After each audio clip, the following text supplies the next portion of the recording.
मायूसी से निकलने का एक ऐसा फार्मूला आज मैं बताने लगा हूं जो मैं समझता हूं कि मेरी जिंदगी का एक बड़ा निचोड़ है, ये यानी हासिल है। शायद ये बात आपको बहुत सारे लोगों ने बताई हो, लेकिन इस अंदाज से ना बताई। वाह सर। और मैं समझता हूं जो मायूस है, नाउमीद है, किसी वजह से परेशान है, उसे इस फार्मूले पर लाजमी अमल करना चाहिए। पक्का फायदा, पक्का फायदा। अक्सर उसकी वजह है कि मैं खुद एक दफा इसका शिकार हो गया था। अच्छा। मेरे साथ एक दफा लाइफ में एक ऐसा वाकया पेश आया कि मैं बेड रेस्ट पे चला गया। तकरीबन कोई 6-8 महीने मैं बिस्तर से नहीं उठ पाता था। जब मैं उसके बाद उठा तो मैं बाहर निकलता था तो मैं खौफजदा था, मुझे डर लगता था, मैं कहीं जा नहीं पाता था, मैं अकेले रात को सो नहीं पाता था। मेरे एक बहुत अच्छे दोस्त हैं डॉक्टर, उनके पास में गया। मैंने कहा साईं ये मसला है। तो उन्होंने मुझे कहा कि साईं मैं आपको मेडिसिन लिख के देता हूँ तो आप 7वें आसमान पे होंगे, झूलेलाल। हाँ, यानी जब जाहिर है आप दवाओं के असर में होंगे तो आपको क्या डिप्रेशन और क्या हो। मैंने कहा अच्छा जी। कहने लगे कि एक और तरीका है, क्योंकि दवाएं जब आप इस्तेमाल करेंगे तो कुछ अरसे के बाद उन दवाओं की डोज को बढ़ाना पड़ेगा, फिर आप इसके आदी हो जाएंगे। एक और तरीका है, अगर आप उस पर अमल करना चाहें तो वो आसान भी है और वो आपको इससे निकाल भी देगा। मैंने कहा साईं बताएं। कहने लगे साईं आप दुनिया घूमें। वाह। आप दुनिया घूमें। दुनिया घूमें। आप 3 हफ्ते काम करो, 1 हफ्ते आप कहीं बाहर चले जाओ, जितना आप अफोर्ड कर सकते हो। पाकिस्तान के किसी शहर में जा सकते हो, वहां चले जाओ, कहीं बाहर जा सकते हो, वहां चले, जो आपकी इस्ताअत है। मैंने उसकी इस बात को पकड़ लिया। मैं वापस आया डॉक्टर के पास से। मैंने कहा अपने ट्रैवल कोऑर्डिनेटर को, मैंने कहा साईं मुझे बाहर जाना है, कहाँ का वीज़ा मिल सकता है? उसने कहा जी फलां जगह का वीज़ा फ़ौरन मिल जाएगा, लगाओ साईं। चला गया, 4-5 दिन वहाँ रहा।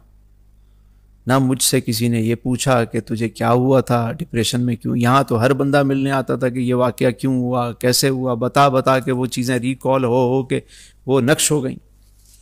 वहाँ किसी ने नहीं पूछा। खाया पिया, मुस्कुराया, फितरत को देखा, चीज़ों को देखा, वापस आया तो थोड़ा सा डिप्रेशन का लेवल कम हुआ। कुछ टाइम गुजरा साईं, फिर मैंने अगले महीने फिर मैंने पासपोर्ट दे दिया। साईं मुझे जाना है एक और कंट्री। करते करते फिर ये आदत बन गई। तो वो हमारे उस्ताद कहते थे पैसे डॉक्टर को देने के बजाय अपने ऊपर लगा लो, वो ज्यादा फायदेमंद है। वाह वाह। वो ट्रैवलिंग की एक हैबिट बनती चली गई। बचपन से हॉबी तो थी घूमने की। मैंने देखते देखते दुनिया के 50 ममालिक घूम लिए।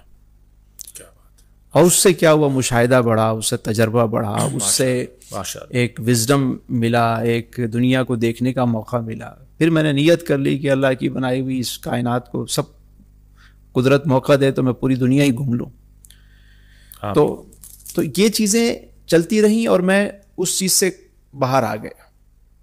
ठीक है, आपने सुना होगा कभी बड़ों से कभी बात, शायद फैमिली में बात होती है, हमने तो अपने बचपन में बहुत सुना ये कि कोई बीमार हो जाता था तो कहते थे इसको ना समंदर पार कराओ।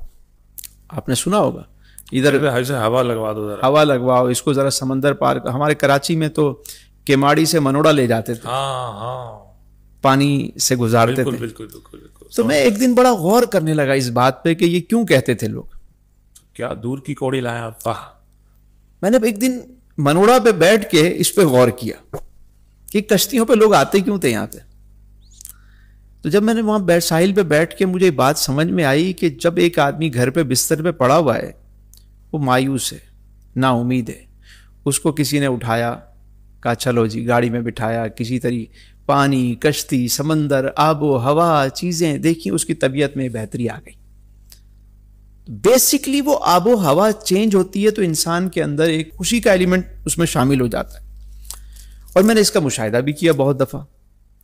अभी साईं ये कोविड में ना मैं कोई 3 साल में कहीं जा नहीं सका, तो मेरे ना यहां मैदे में पेन शुरू हो गया, इस जगह पे बिल्कुल।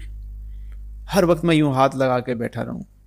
मैंने कई डॉक्टर के पास गया, मतलब हत्ता कि कराची का एक बड़ा हॉस्पिटल है, मैं वहाँ गया, बड़े डॉक्टर से किसी ने टाइम लिया मेरे लिए, मैं वहाँ गया, उन्होंने सारा चेक किया। उन्होंने कहा जी आपको जो है ना वो इंडोस्कोपी करनी पड़ेगी। भाई हमें बेहोश करके उन्होंने इंडोस्कोपी की, अंदर आला डाला, चेक किया, अंदर से थोड़ा सा एक पार्ट उसका काट के ले गए, लेबॉर्ट्री में चेक किया। सही कहा कुछ भी नहीं है आपको। मैंने कहा सही कुछ नहीं है तो मेरी तो तबीयत दिन ब दिन ख़राब हो रही है, क्यों हो रही है? हाँ, फिर मैं अपने गुरुजी के पास गया, बाबा जी के पास। उन्होंने कहा साईं हमने आपको बताया था पैसे डॉक्टर को नहीं देने, वाह वाह। तो नहीं देने। मैंने कहा हाँ। मैंने कहा कोविड है, कहीं जाने आने का नहीं? कहने लगे कोशिश करो। तो वो कुछ हमारे दोस्त जा रहे थे, मैंने उनके साथ चला गया। मैं 2 दिन बाहर रहा, वो कहाँ दर्द गया क्या गया कुछ पता ही नहीं चला, गायब हो गया सही। वाह। कभी कभी ना डिप्रेशन की वजह से आपको कहीं पेन हो रहा होता है, मैदे में, सर में, मतलब बोझल होती है तबीयत, आपको आबो हवा चेंज चाहिए होती है। हम मेडिसिन में लग जाते हैं। उस्ताद कहते थे बेटा चक मारा कर, बाइट लिया कर। तो मैंने कहा साईं किसको चक मारूं, कहाँ बाइट लूंगा? ना बाबा ना, जिंदगी को एंजॉय किया करो, अल्लाह ने जो नेमत दी है इसकी कदर करो, घूमो फिरो, अल्लाह की जमीन को देखो, जो नसीब में मुकद्दर में उसके लिए कोशिश भी करो। कहने लगे लोग सारी जिंदगी माल जमा करते रहते हैं, आखिर में जब चक मारने का टाइम होता है तो साईं दांत ही नहीं होते उनके। तो नेचर के साथ रहना, घूमना फिरना, ये गोरा पागल तो नहीं है कि लॉन्ग वीकेंड पे चला जाता है, 5 दिन काम करता है, 2 दिन निकल जाता है। आखिर उन्होंने कोई रिसर्च की है इस बात पे?